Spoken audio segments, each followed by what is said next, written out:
And a very good evening to you and welcome to Politics 101 tonight on a Wednesday night.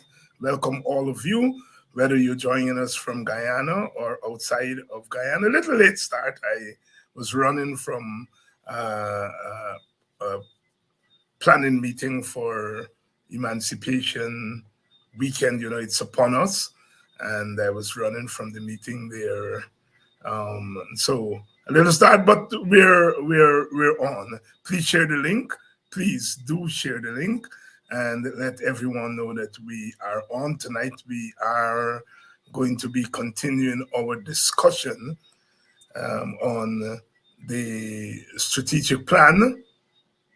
ITPADG's strategic plan. As you know, this week we've been focusing on emancipation as we move forward to the 1st of August. We've been dealing with the question of emancipation. What is emancipation? What does it mean for us? What is it that we should be talking about? This emancipation. Want to thank all of you who were here on Monday and Tuesday. Tomorrow night we continue the discussion. We're going to have Brother Nigel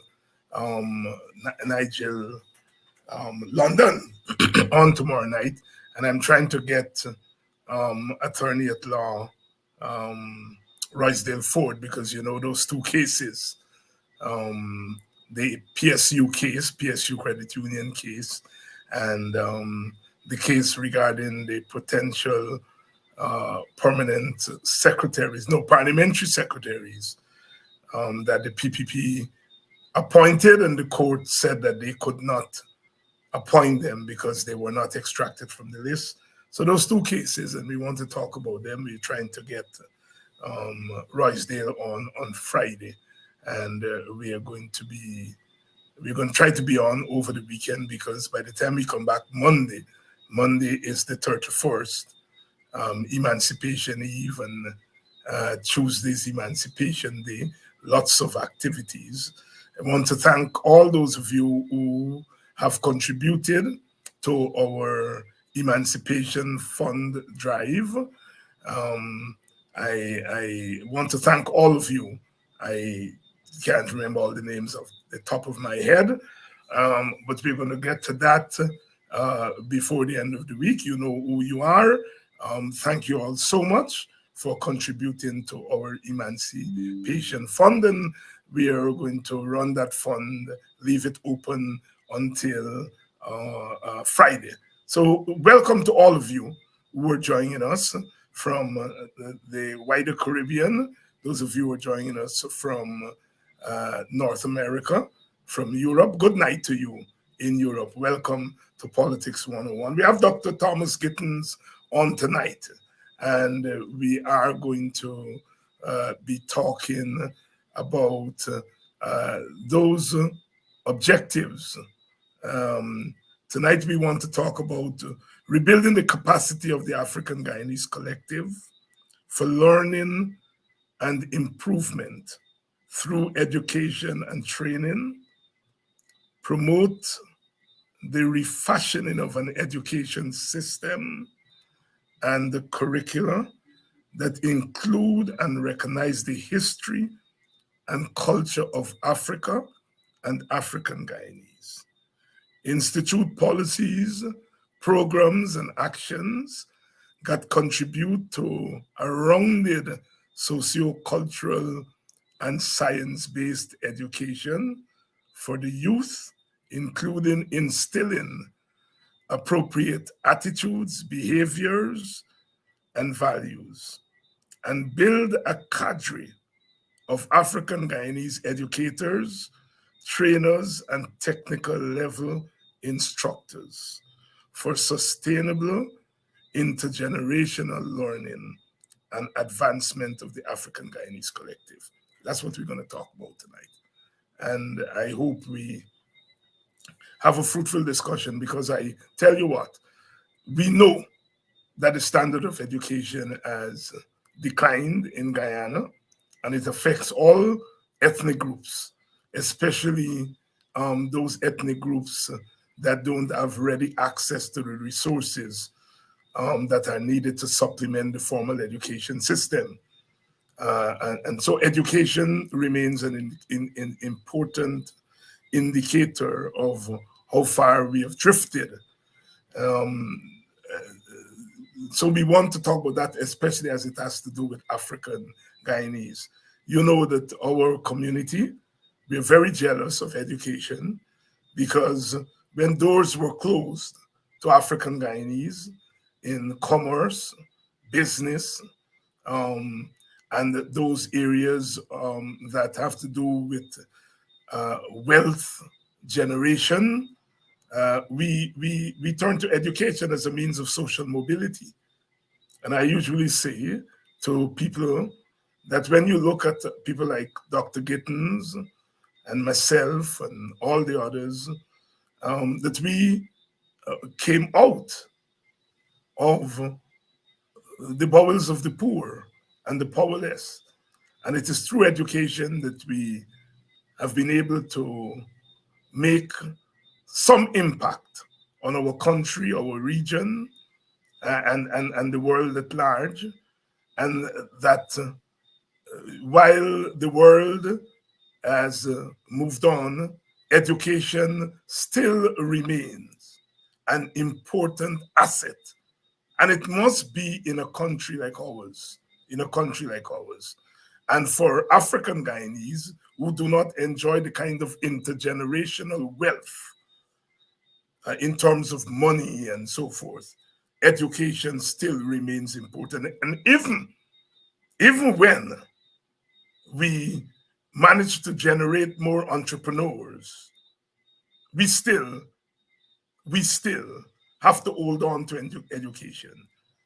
Because at the end of the day, if we get education right, we're going to get entrepreneurship right, we're going to get healthcare right, we're going to get all the other building blocks of development in the society right.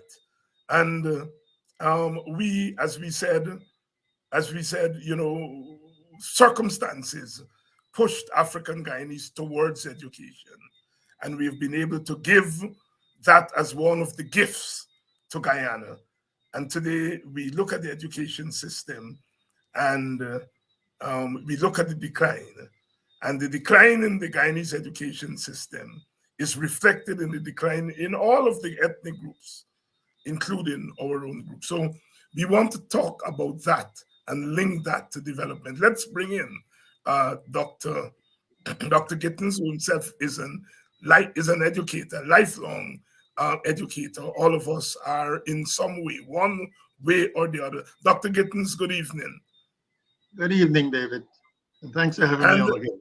thanks. And before we get into the objective that I read there, that has to do with education and training and so forth, I want you to reflect for our audience on your own journey as an educator. I told tales out of school the first time you came on that you taught me at the University of Guyana way back in 1985 when I was in UG. You taught me political science and you were teaching long before I got to UG.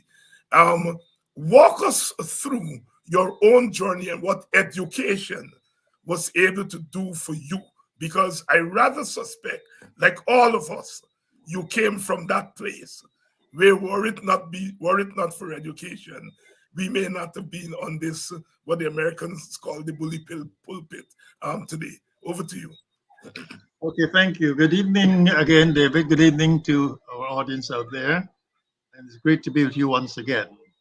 Now, David has asked me to delve a little bit into my past. I, I should note that I'm getting on in years, though not in age, let's put it that way.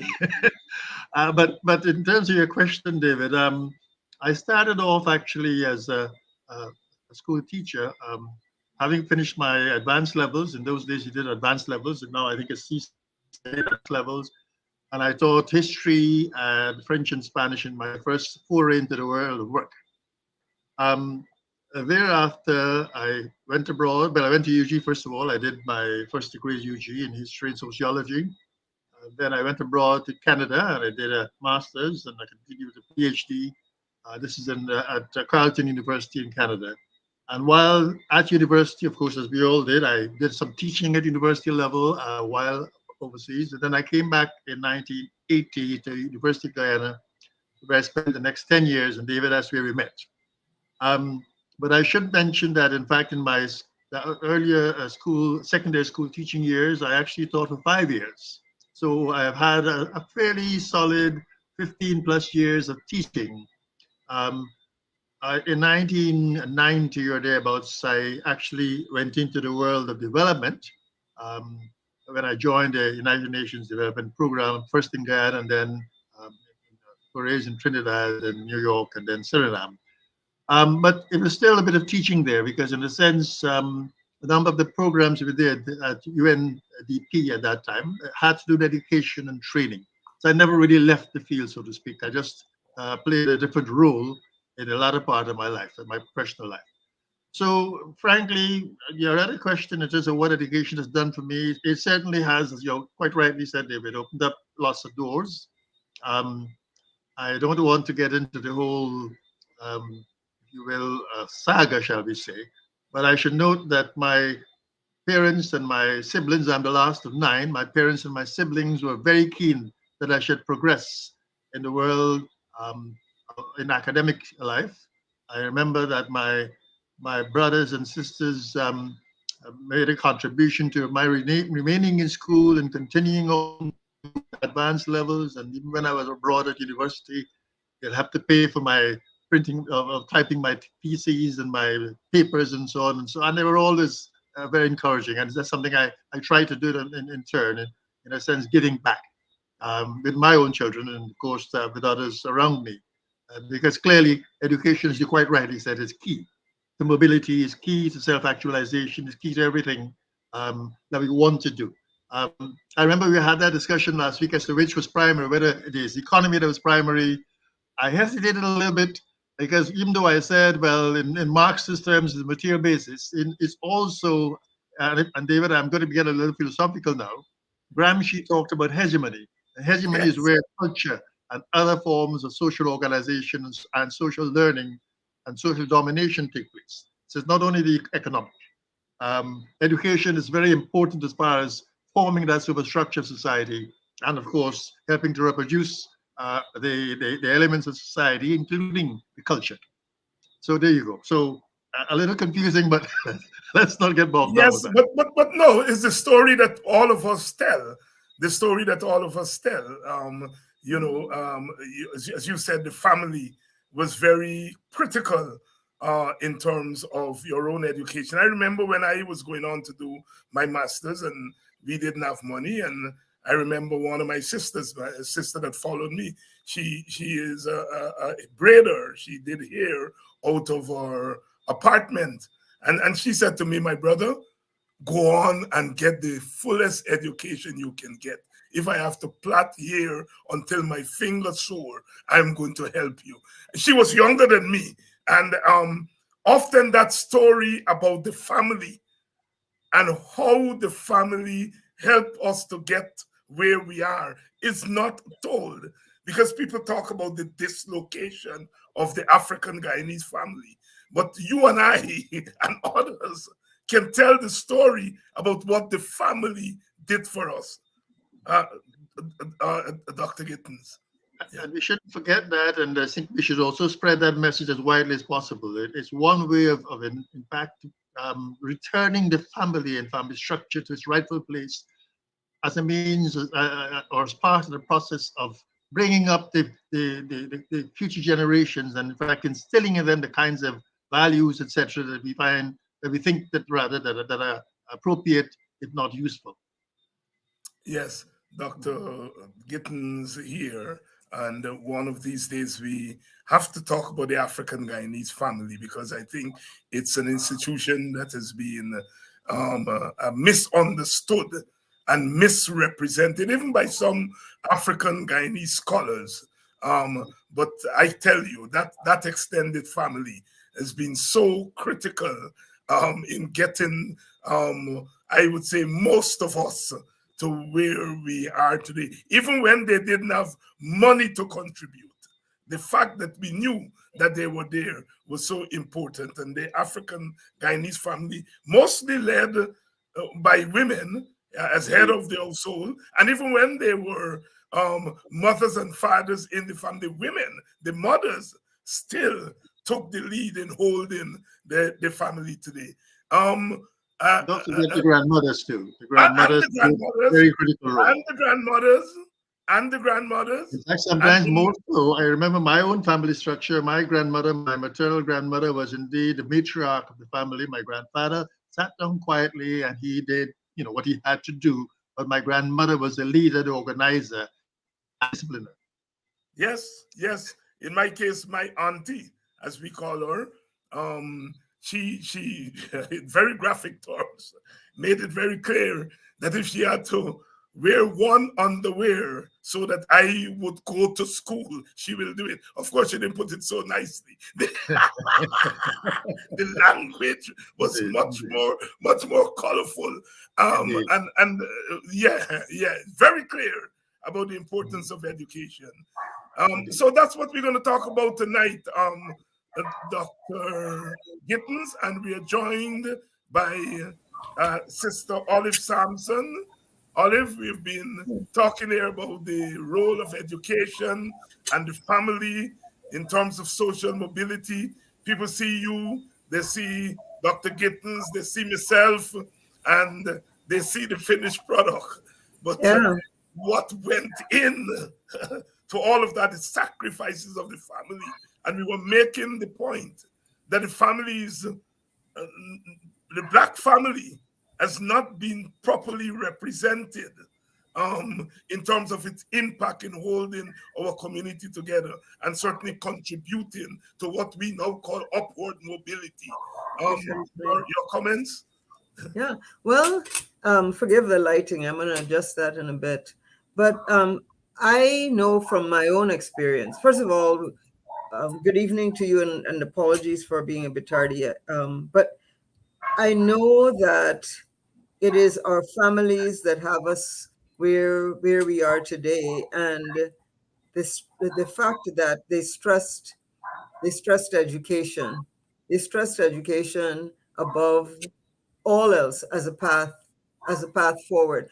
When I did a eulogy for my uncle about 12 or so years ago, it led me to sort of start to reflect because he was the last of the siblings, my mother's brother. He was the last one to pass. And I was there to speak on behalf of his sister and his other sisters who had passed. And I reflected on the fact that our family had three fundamental things that they seemed to have passed on, not only from what I was taught, but from my observation. And that is, one, through the fact that they were founder members of the Freedom Congregational Church in Stewartville in 1846. Right? So church, and I observed that my family was always involved in the church as volunteers, as supporters, very much focused on the church and its role, having a faith and a philosophy that guides one's life. The second thing was education. The fact that it was stressed in the family and all the sacrifices that were made. I am told that my great grandmother made chocolate. She made and sold chocolate, and she did laundry so that her son could who would have been my great grandfather. My grandfather went to Wesleyan a high school and ultimately became a headmaster in his early 20s. But that came out of her washing clothes and making chocolate, right? So those were it. And the other thing was to really cherish the land that they had purchased, to cherish it and to hold onto it at all costs. right? And that land came through the purchase of Stewartville when our emancipated ancestors pooled. I'm not sure whether Stewartville was a cooperatively purchased village or individual proprietorships, but that is what they drummed into our heads. This was blood, sweat, and tears. This is your heritage from slavery, and don't forget it. So yes, education was critical. It's sacrificial in many ways for us, and still is, and still is. It still is. We observe that with Ipadaji when we are, and I don't want to jump the gun on Dr. Gittens' comments, but the number of persons who are struggling to do CXC and all the efforts they do to get the fees and pay for the exam and working and pay, it's an incredible struggle, and I applaud everyone who is doing that, and I encourage everybody to keep it up and never give it up. Don't be dissuaded. Don't let anyone put you off your course, because it's the foundation that we need. I hope I didn't take your conversation in a different No, direction. no. It's very important. It's very important. We get in there. I like to tell. I like these stories because sometimes people think that our people they don't have manners. They don't this. They don't that. We beat up on ourselves. There's a young lady from my village. She called me. She said she has a young son. He's doing well in school and his academics are good and he plays sport, and the school is going overseas, taking them overseas as part of a basketball team. And she went to the primary school to ask the teachers for donations. And one of the teachers suggested that she get in touch with me because I went to the same primary school. She got in touch with me and, I made my donation. And, this morning she sent me the pictures with a little boy, well dressed, going to the airport. She said he left this morning and she sent those pictures. And you hear sometimes that, people don't get manners, they don't this. And I can tell you that I am amazed that in the midst of all of this, parents who themselves didn't get a chance to do so well at school are rooting for their children. But more than that, the way in which they say thanks. I walk my village and not a man, woman, or child would pass me without saying good afternoon, good night, even if they don't know my name. And I am saying sometimes we beat up too much on our people. We still hold on to some of those virtues. Dr. Gittens, education, talk to us about how that fits in to the Ipadaji plan. Okay, well, thank you very much. And Olive, good night. I didn't get a chance to say good night to my friend Olive. Yeah. David, you reminded us earlier in this program that, in fact, we're coming into Emancipation Week. And I think it's important to note, to recognize that education played a very critical, very important role in our early villages. Indeed, as we all know, after the end of slavery, the formerly enslaved pooled their resources, bought abandoned plantations at great costs, etc., etc. And one of the first things they did was to establish or to put aside a piece of land for a church and a school. And that was the beginning of the, as it were, because they came to that space, shall we say, unlettered. I mean, they did not have the opportunity to go to school as persons who were enslaved. You all know that history.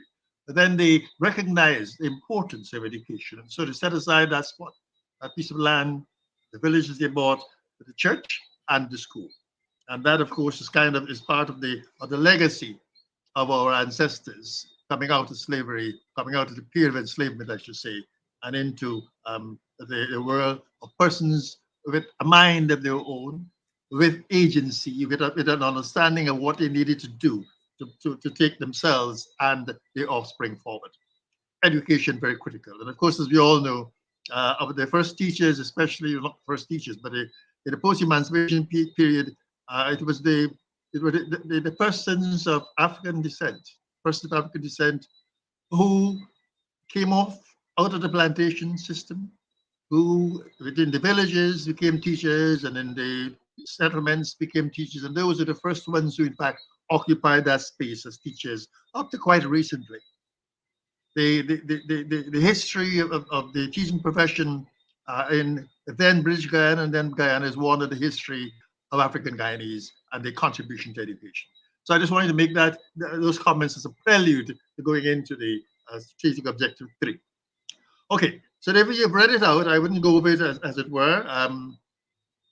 Strategic objective 3 deals with education and training, and it has 4 broad outcomes, which I will briefly mention with a number of outputs.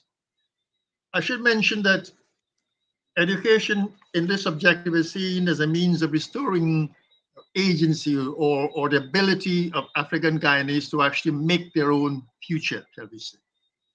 Restoring a sense of purpose, and that ability to create their own future. And education is very critical as far as that is concerned, because it then allows you to create the material basis of your existence, to recreate and to build on your material foundations, and of course the family and such other institutions that are part of that. The second underpinning of this objective is, in fact, preparing the younger generation for a solid future, for social mobility, for personal upliftment, and all the things that we talked about earlier on, where you're speaking about, as it were, carrying on that journey of self-improvement, that journey of upward mobility from one generation to the next, and of making a contribution to yourself, a contribution to your ethnic group, and of course to the wider society.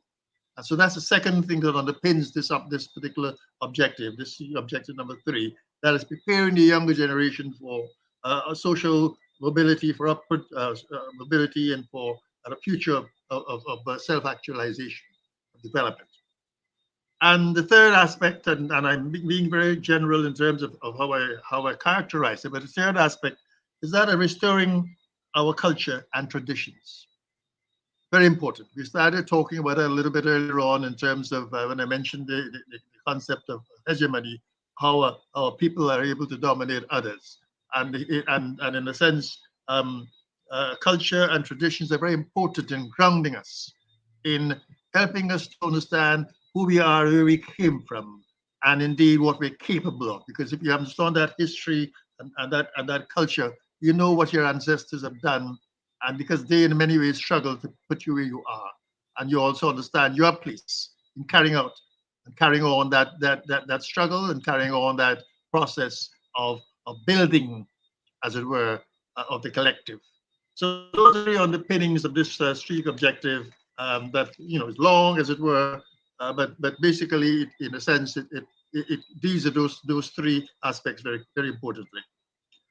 And of course, it also stresses the importance of developing the women and youth and the girl child in particular, because they're important in terms of restoring our African Guyanese collective to a place where we can talk about a comfortable space. We talk about a space of dignity and self-actualization. Now, the objectives. The outcome, sorry. First outcome 3.1 speaks of improved school attendance, performance, and graduation rates among African Guyanese youth, and enhanced success in grade 6 assessments, CXC, C6 examinations, the whole formal education system. As David mentioned earlier on, the standards have fallen over the decades. As to why that is so, we're not going to get into that at this point in time, but we know that in fact in the last, say, 5 decades or so, standards have been in the decline, 4 or 5 decades, and more so in the last few decades. And so the important thing here is to improve those standards, improve the outcomes of our educational system. And that means improve attendance, school attendance, because we have a lot of dropouts, etc. Performance and graduation rates, again, people may not be completing the education program, and enhancing success at grade 6 assessments, CXC, and so on. The output there is increased school enrollment, attendance, completion, and graduation rates among African Guyanese students, especially the boy child. Now, I believe, I'm sure I'm not seeing anything new or strange if I note that our male, the African Guyanese male, is in many ways challenged in terms of some pathologies and some not so good things that are happening in the community. It's been said that the girls are more successful, more, if you will, progressive, more serious, whatever word you want to use, in terms of taking in their education and progressing, which is good. I have nothing against that, but I like to see all boats rise at the same time, both male and female. So that output speaks of increasing school enrollment, attendance, completion, and graduation rates among African Guyanese students, especially the boy child. And the activities, again, I won't go into all of them here, but it speaks a lot about working with the Ministry of Education to improve coverage. School's feeding program, for example, is a means of keeping children in school. We know that they have this annual grant, quote unquote, because we care, I think is the name of the grant, or something along those lines. But there's more to be done. And we talked about that here in terms of providing free or subsidized transportation to and from schools, especially for inner city students. And I saw this in Suriname, actually. Whether it's still there, I'm not sure. But this is what happened in Suriname. They provided buses to take kids to school on an ongoing basis when I was stationed there a few years ago. It talks about also working and partnering with the Ministry of Education to establish Rastafari and Afrocentric early childhood development programs.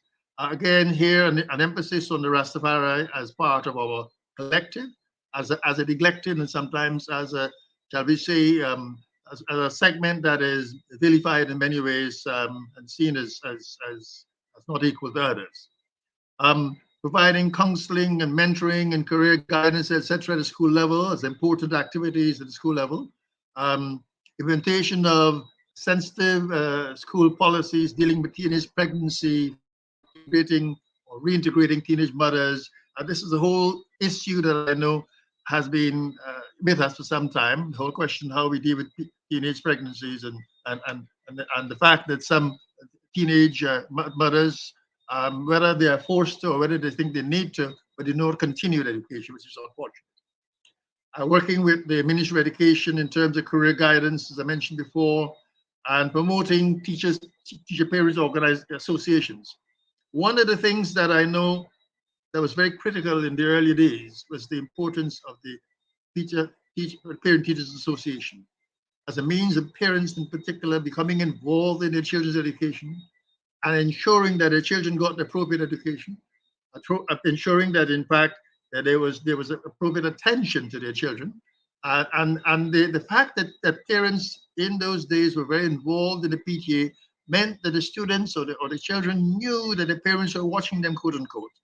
Not that I wants the police, but the children got to understand that the parents are serious about education, and in turn, the children also understood that they needed to be serious about their education. So the PTA very important in terms of, as it were, having community ownership of the education process and the outcomes of the education system.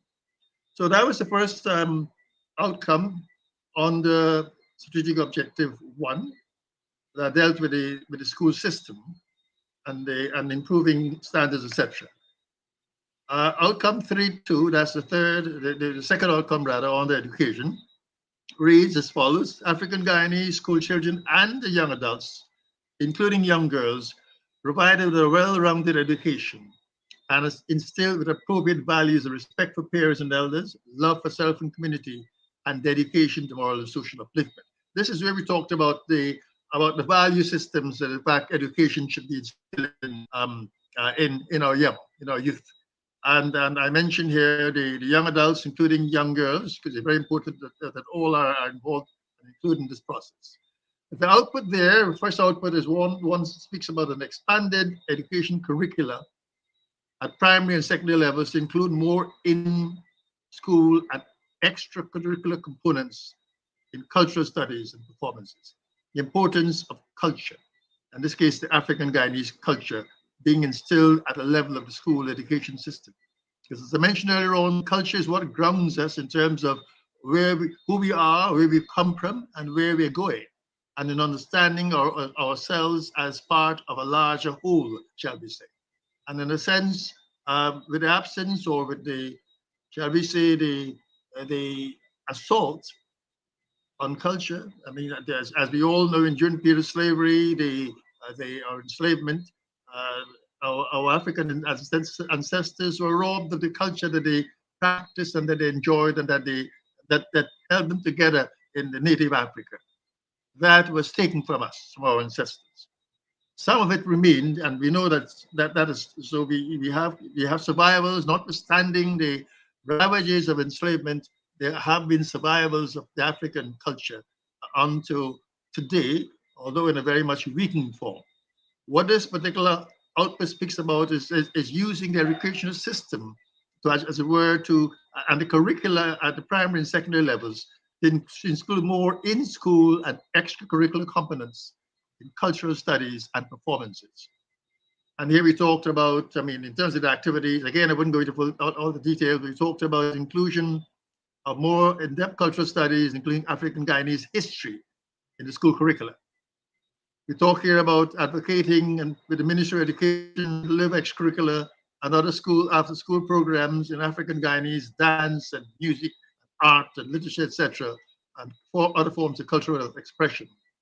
Organizing periodic performances of musical bands, and I was pleased to meet with, and I hope it's not too much to mention the name here, David, but I met with the lead of the Yoruba Singers group quite recently. He's still there, Ezzy, and of course, very important that we have those icons who are still around and able to, as it were, build and rebuild a lot of the cultural expressions that we enjoyed as an African Guyanese collective decades ago, coming out of from our ancestors in the period of enslavement, etc. So again, cultural performances by musical bands, etc. Dance troupes, including compa and masquerade bands. I mean, I'm not sure when last we heard about compa. Certainly, I know at Christmas time you see the young kids, the young boys in particular, and girls around the street corners in those little bands. I mean, those are in many ways a far cry from what was before, but at least it's survival. And we need to build on those kinds of things. And as we all know, masquerade band dancing is an art form. It's not something you just go out on the road and do. In fact, if it's done well, it is a joy to behold, shall we say. I remember the days of Mother Sally. David, you might be too young for that one. Oh, no, I remember Bam Bam Sally. Indeed. So those are all Sally with the big Bam Bam. Indeed. And those are all legitimate expressions of our African Guyanese culture that came out of the period of enslavement into the period of freedom and development of African Guyanese villages and communities, etc., etc. And we need to go back and restore those and build on them.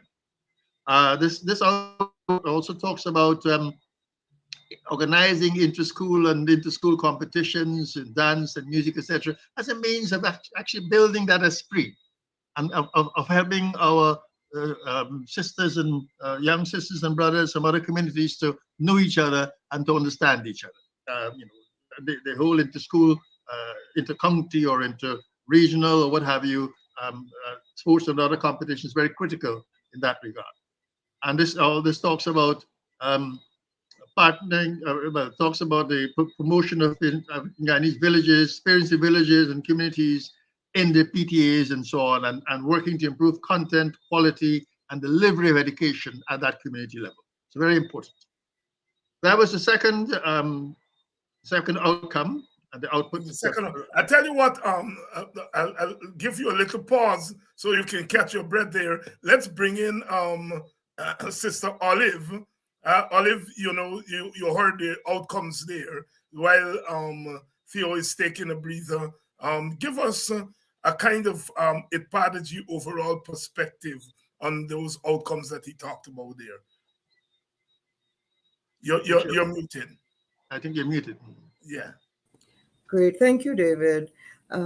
So you talked there about education, and you will notice that a lot of what Theo spoke to had to do with our advocacy, advocating with the Ministry of Education, advocating with government. We began that process, I'm happy to say. We began that process in the last, under the last government. We met with the Minister of Education to lay out what exists in our strategic plan, and trying to begin a path to find ways on how we work with the Ministry of Education to address the issues and to address these objectives.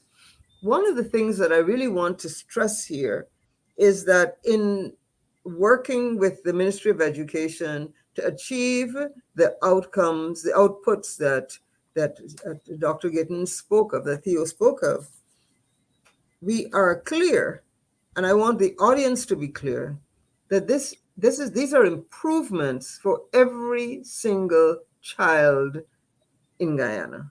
Mhm. This is not about people of African descent only. Every single policy change for an improvement in the education system will affect everyone and will affect our entire economy, because to the degree that we have an education system that truly educates, that it truly prepares people for the workplace, then our economy is stronger.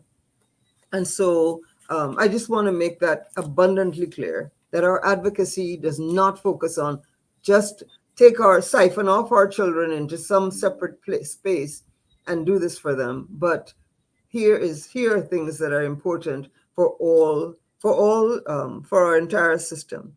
What are Dedipadaji? Other than our advocacy, we have done quite a few things with respect to education.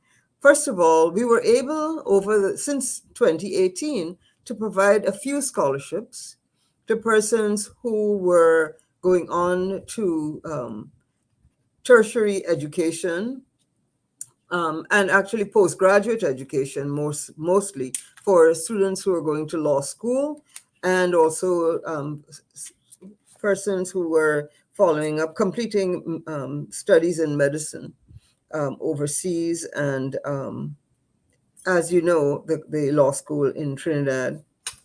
We also provided assistance, some persons who would come in and show that, I've been paying school fees to do my CXC. I don't have the means to pay the fees for the exams. Can you help? We have found ways to provide some assistance. In addition to that, we have supported 2 night schools, one in Sophia and the other at Kildonan on the Corentyne coast.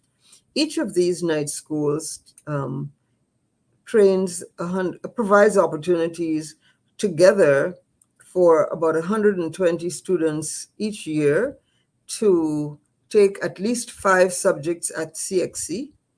They don't pay tuition. They do have to pay the fees to take the exam. And we have supported those schools. Unfortunately, with our subvention being gone, our support for them has not been as regular as we had been in the past, where we made monthly payments for stipends to the teachers, because they don't get full salaries, they get stipends to cover some of the expenses, obviously, that a teacher would have, transportation and so on. So they do get a stipend, and we have been doing that. So we've been raising money since we've lost the subvention to keep these night schools going. I know that persons, and I want to thank the teachers who have continued to do this work in spite of the fact that they are not getting regular payments. They've shown that commitment to our young people and to their communities. And I want to point out that not everyone in the night schools are for people who've decided they're going to take the opportunity to go back to school. They've had things happen in their lives that they didn't finish in high school, and they're going back. And some of the persons we've had, although most people are between 19 and mid-30s, but we've had a few people in their 40s who have stopped and said they're going back. And there are great stories of persons completing that and going to UG, completing that and going off and doing some other kind of training. So the night schools, we will continue to support those night schools because they're critical, and we'd really like to see ourselves expanding and providing another community with the same opportunity. With respect to education, I want to take this opportunity to point to the importance of history. We spoke in a second meeting under this administration. We had a meeting with NSERD to talk about how critical it is that African Guyanese history be more accurately reflected in the curricula, that students ought to come away with a much more robust understanding of the contributions of people of African descent to Guyana and to who we are today, because it's very painful to know that our young people are so, and not only our young people, so many of us are not fully aware of the contributions of our forefathers to this. They would not be at Georgetown. They would not, it would be underwater. There would not be any of the villages, including yours, David, along the East Coast, had it not been for the fact that our enslaved ancestors came here and they didn't just step on to start plowing a field. There were no fields. There was nothing but swamp, snakes, and water. And they built that coastline. And so Guyana owes a debt to us, their descendants, because one has to build a society on justice. You cannot build a society that has as its foundation injustice and the destruction of a people. And so in teaching the history, it is important for our young people and for all Guyanese to understand how we are, how we got to where we are, right? And to keep the demand up for a fair society, a just society. Any just society has got to go back to its roots to establish justice. And so I wanted to make that point. With respect to other trainings that we've done, we did through a grant from the Basic Needs grant, which comes out of the Ministry of Finance. It's a grant that's funded, I think, by the IDB, but don't quote me. I do believe that it is. But it came to us through Basic Needs Office at the Ministry of Finance. We were able to work with the Guyana Technical Institute and to provide training for 75 young persons on becoming mechanics. And to become mechanics, and they had training at GTI. I was distracted by the comment that just popped up, and I think we should address that. Become mechanics. So we did, the money that was from Basic Needs did not come to IPADA-G. It went straight to the institution to allow these 75 students to get training in becoming mechanics, and specifically some of them on the whole question of electricity, how to become an electrician to dealing with motor vehicles. So I'll stop there. Wonderful. Theo, let me just bring you in back, and so that you can complete the outcomes that you started. I think you were on outcome 3. Indeed. And in a sense, this is picking up from one of the last comments that Olive made in terms of night schools and delivering training, etc. Outcome 3 under the educational strategic objective speaks about African Guyanese youth and adults, including women and girls, appropriately equipped with knowledge and understanding of their African Guyanese roots, history, and culture through programs delivered via night schools, religious bodies, village and community organizations, and social, cultural, and recreational clubs. So again, Olive, in a sense, I believe the activity that you mentioned before was actually, as it were, carrying out or following up on that particular outcome, which talked about, instilling a sense and understanding of the African Guyanese roots and history and culture, etc. In this case, though, using night schools, because this is actually for the perhaps young adults and persons who may not have had the kind of immersion in the African Guyanese history, etc., that we had hoped, or that hopefully would have been provided at the school level. This is now for the out of school persons, the young adults and adults, of course, delivered through night schools, and of course at the village level through community organizations and clubs and so on. These are all modalities for delivering that particular outcome. And the output would be having these packages of user-friendly packages of the history, culture, and experiences of African descendants for all levels and general audiences. So you use those packages, whether it be through audiovisual packages, whether it be through written short short pamphlets, or whether it be through voice recordings or what have you. But having these packages ready and available for use in these nice school and out of school kinds of environments. So again, this is where it does activities. This is where our historians, researchers, and cultural workers would come into play. Again, organized via IPADG and other organizations or on their own to deliver that kind of information and knowledge. Where you have collaboration with our historians to actually produce the documentaries and other short films and other forms of media on African descendants, the experiences, and this again goes back to Olive's point about knowing what our forebears have contributed to Guyana, to the building of Guyana, and of course the whole question of being able to highlight what it is that have been the contributions, and in that way breed recognition among all Guyanese of all ethnicities, the contribution of African Guyanese to this country.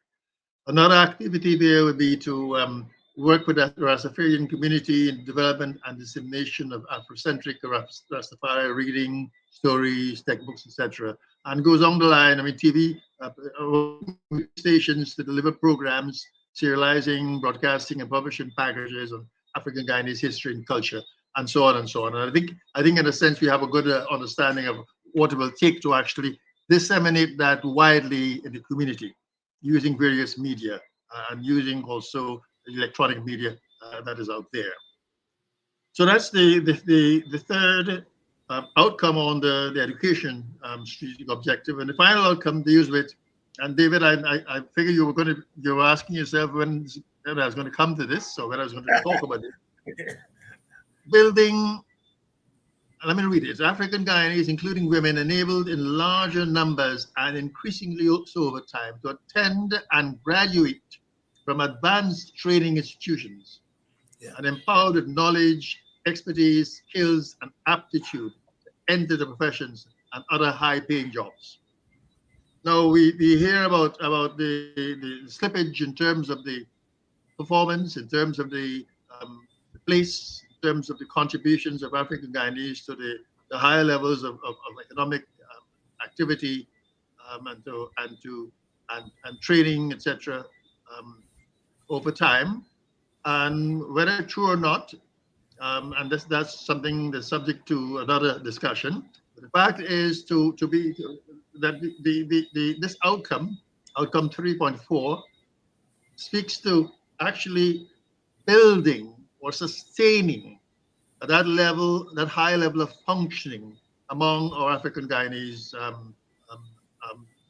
professionals in terms of having higher levels of training in advanced training institutions and empowered with knowledge and skills and expertise, etc., to enter the professions. So building that professional core and cadre of people, important for collective advancement, I dare say, but also important for ensuring that each and every one of us and our communities have a sustaining means of advancing and maintaining our situation.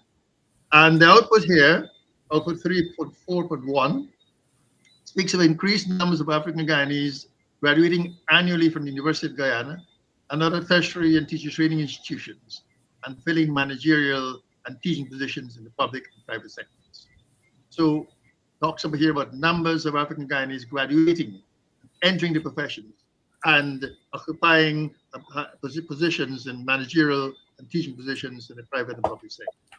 And again, as Olive mentioned, this talks about working with the Ministry of Education and the administration at the University of Guyana to ensure that appreciable numbers of African Guyanese applicants get admission to those institutions.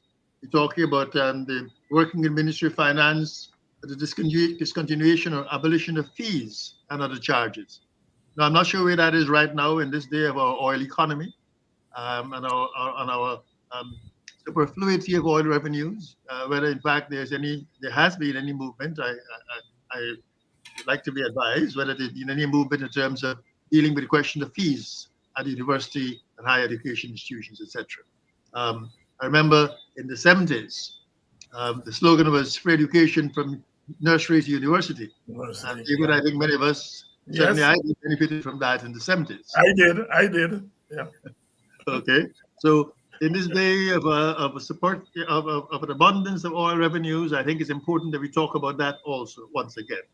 And we make it happen, frankly speaking, because not many persons are able to, as Olive quite rightly noted, are able to find the resources, the financial resources to sustain their children, their siblings, or whoever it is at these higher education institutions, thereby able to enter the professions and, of course, to make something of their lives and of the community in which they exist. It talks therefore about reducing fees, about abolishing fees as needed, and again, the government and the Ministry of Education as the Ministry of Finance have a critical role here. It talks about businessmen, business persons, not men, business persons, African Guyanese and others, providing bursaries, scholarships, etc., to persons to help them to complete their tertiary level education and so on. I know this has been happening in a modest way, and I think Olivier talked about it earlier on, of working with institutions and businesses to actually support persons going to these high institutions. And again, this particular output and the activities here speak to that in a very critical way, because we need to support our young, aspiring, and able professionals to actually graduate and enter the professions in larger numbers. So that's that's output 341.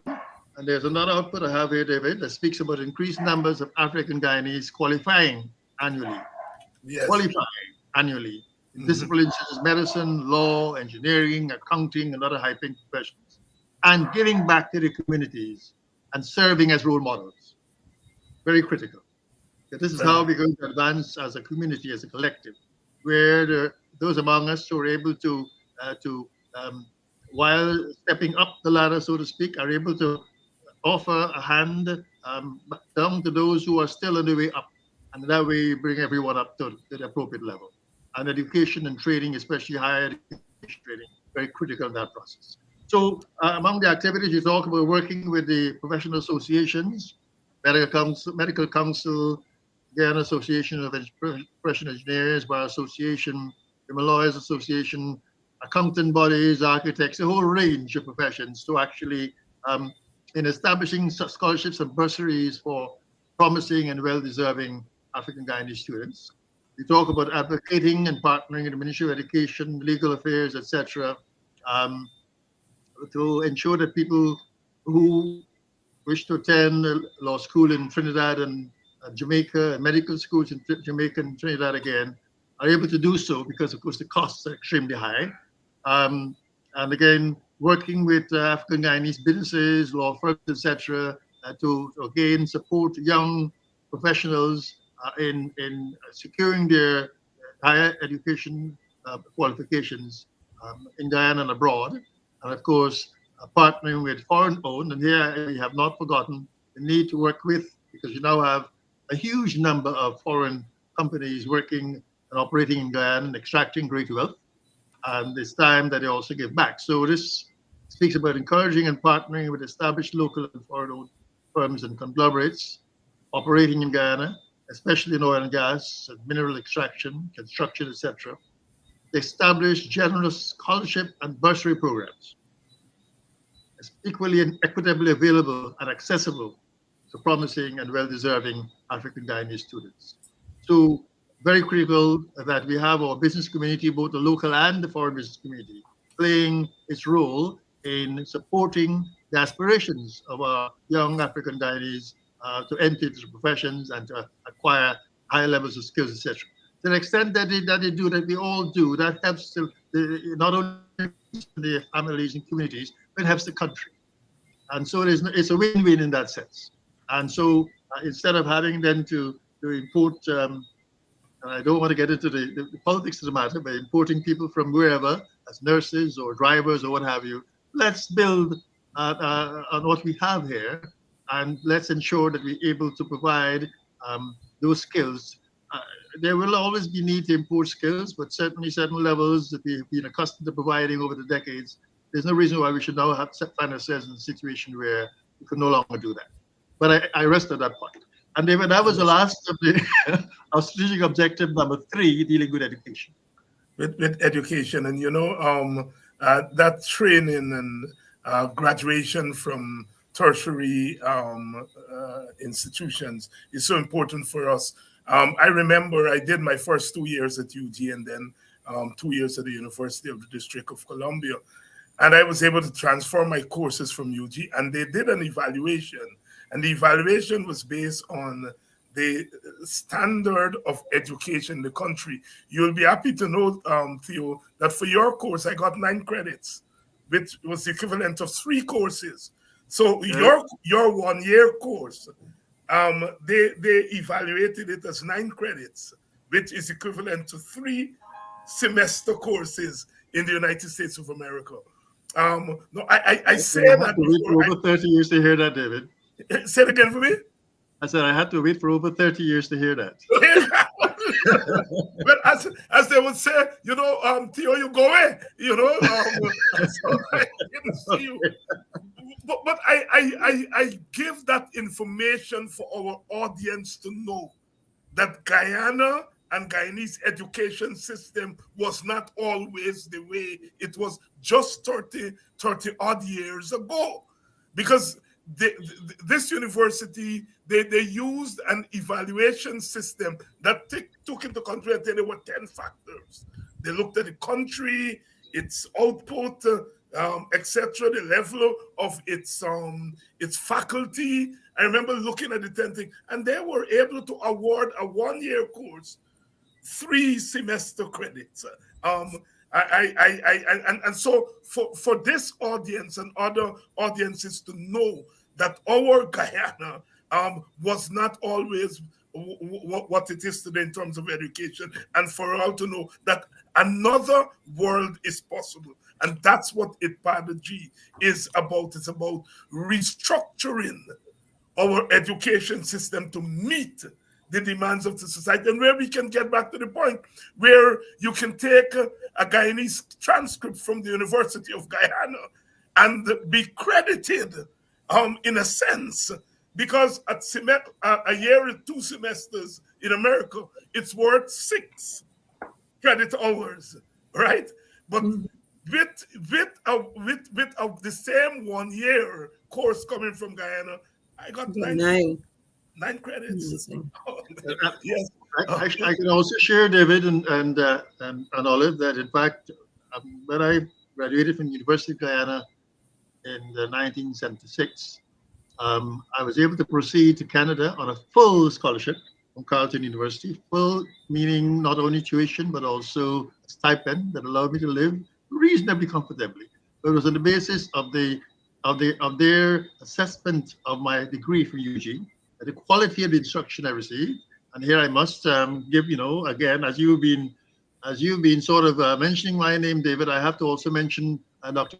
who was one of my best lecturers I had at the University of Guyana, Sister Mary Noel, who's also very instructive in the kind of training I got in my first degree, and then my good friend, still my friend, Mr. Michael Paris, who did sociology and so on.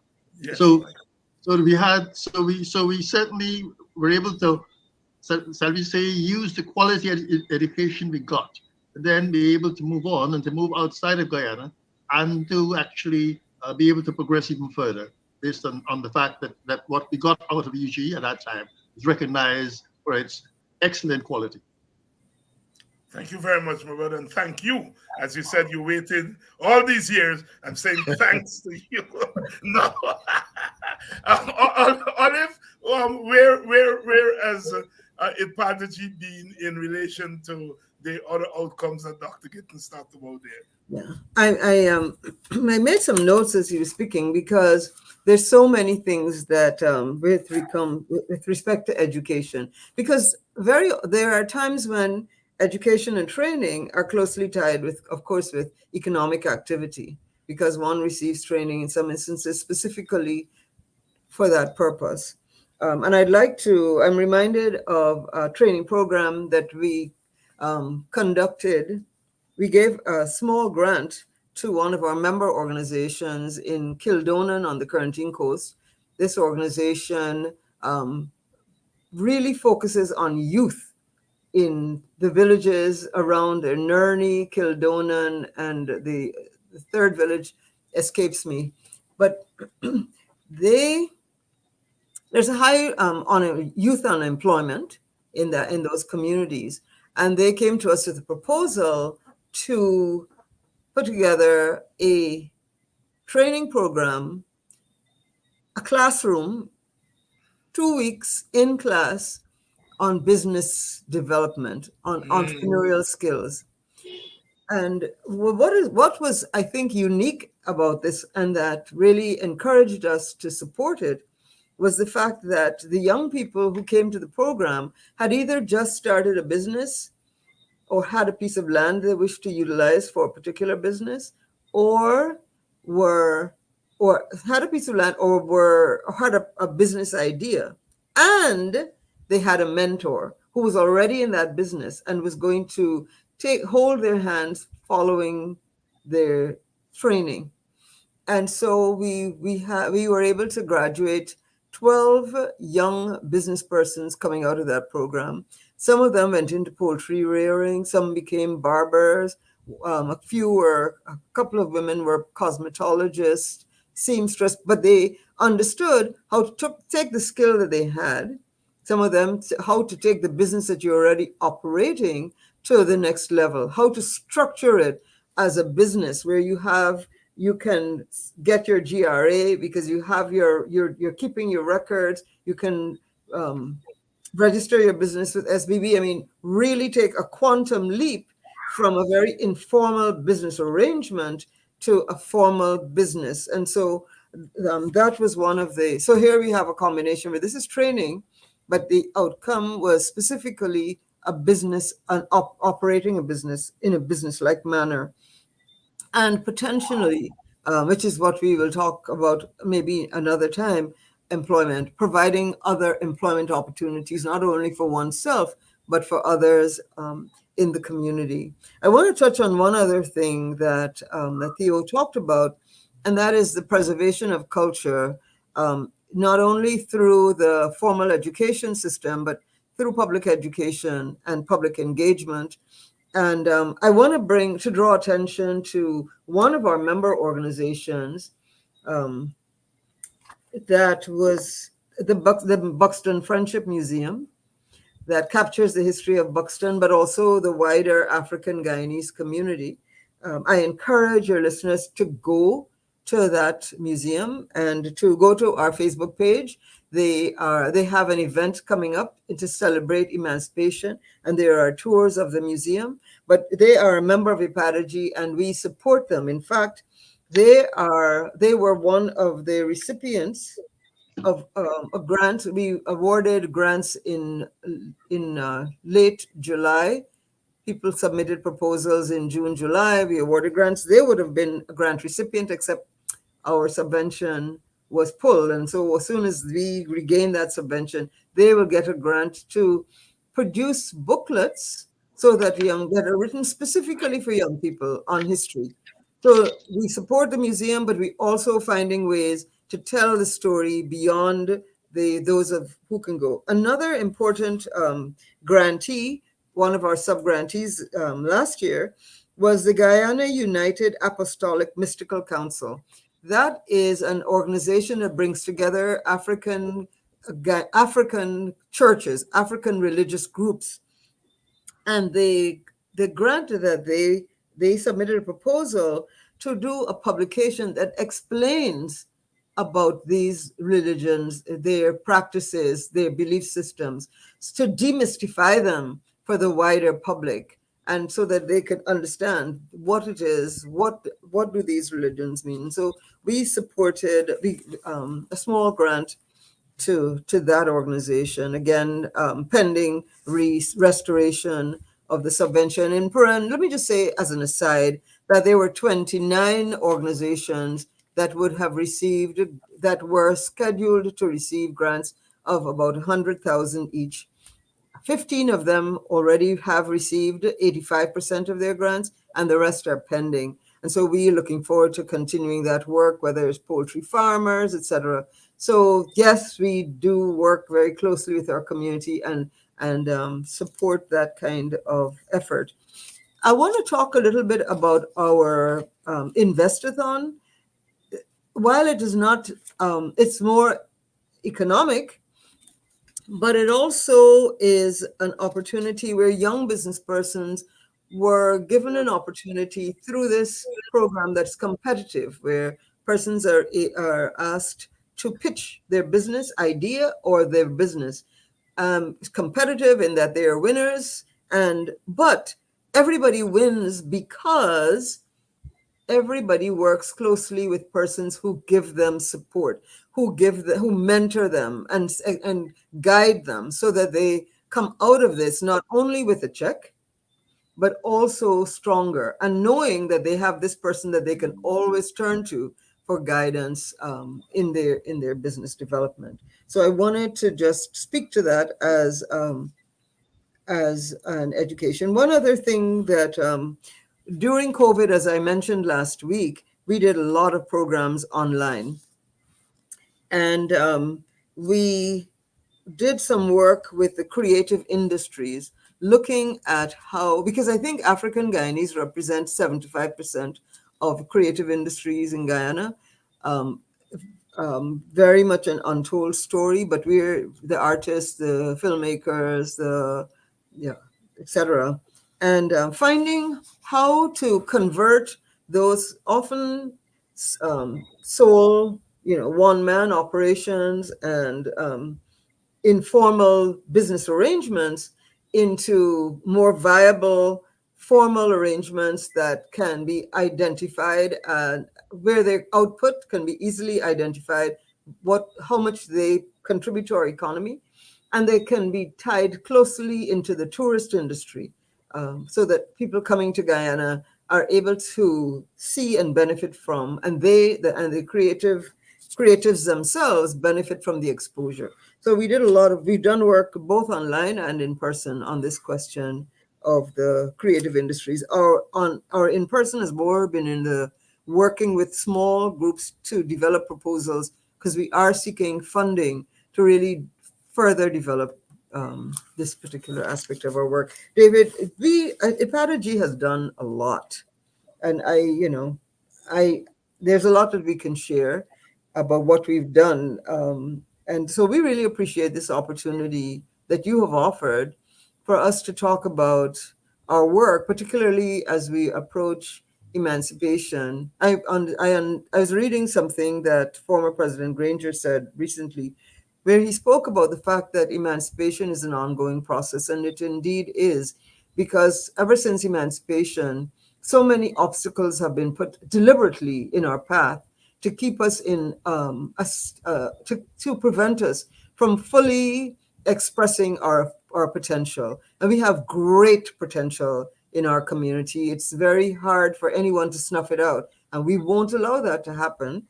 IPADG will continue to fight to exist, and to seek other ways of keeping our doors open and being of service to our community, and to keeping faithful to the strategic plan that people in our community articulated. Thank you very much, Sister Olive. And Dr. Gittens, next week we're going to be talking about how we reduce economic inequities, systemic inequities. We are going on to Objective 4. But you have the last word tonight before next week when we come back after emancipation, next Wednesday, if that is fine with you all will let me know. But next week we come back and we get into dealing with the systemic inequities and how we overcome that, because that's part of your strategic plan. That's objective 4. Dr. Gittens. Okay. I will address next week when we back together, David, the nexus, the linkage between the kinds of systemic and other inequities you talked about, and how that relates to emancipation, or what emancipation would mean, true emancipation would mean in that context. But that's for next week. Just to say that I thank Olive for coming on as she has, and in fact giving some life to the strategic plan in terms of the activities and the projects that they've been working on, which actually are really, in a sense, grounded in strategic plan, but which they have extracted and then moved forward. And this only goes to show that a strategic plan is what you make of it in that sense. It is how you implement. And while IPADG doesn't have all the resources it would love to have to move on the plan, it has in fact been pulling out as appropriate and as possible those kinds of activities under the 5 areas, whether it be employment or economy or education or what have you, but pulling out activities, etc., and implementing over the years. So I thank Olive for coming on board as far as outlining and illustrating to us how it is that they've been pushing the implementation of the plan. And I'm sure we'll hear more about that as we go forward. But I leave it there. Thank you very much. Thank you very much, Dr. Gittens. Thank you very much, Sister Olive. And I'll see you all next week when we continue this discussion of the strategic plan being put forward by IPADG. And as I have been touting it, the strategic plan for African Guyanese empowerment and development. See you all next week. Okay. Thank you, David. Thank you, David. And thanks to you all for staying with us. I think this comment by Diona, yourself and guests are truly capturing the attention of the viewers and listeners with all the relevant information being dispensed. We commend you. Please continue with the kind of discourse on as the need arises. I think that sums up what we have been trying to do, and it's good to get this kind of feedback. And it's good that on a program that is instant, that people can still settle down on a live program and really absorb what we are doing. And it's a collective effort because, you know, the professional really getting their teeth into the issue and providing a document, a living document. And then we have the workers at IPADG giving life to that document. It's the collective work, and being the African Guyanese community, that's one of the foundations. And in some regards, what you're also watching in motion is really 2 generations of scholars from our Guyana. My teacher, I was a student, and here we are, in a sense, interacting and really making real what our foreparents really wanted us to do. Education, education, education, knocking our heads. And here we are bringing that education to life. Guyana says, we the scholars, we take the people's experiences, we take them and what we call research, and we take them and we refine them, and we give them back to the people as political and economic and cultural nourishment. This is the Guyana thesis in action here, all right? We're in school, open walls, public scholarship, and our people who they say you have to break things down for, they hear. I so love you all. I so love you all. Until tomorrow night, we're going to have Pastor London on, And I think I have a couple of other guests, and we're going to continue this discussion. Emancipate yourself from mental slavery. None but ourselves can free our minds. Tomorrow night. Those were the words of who? Marcus Messiah Garvey. Put into song by Robert Nesta Marley.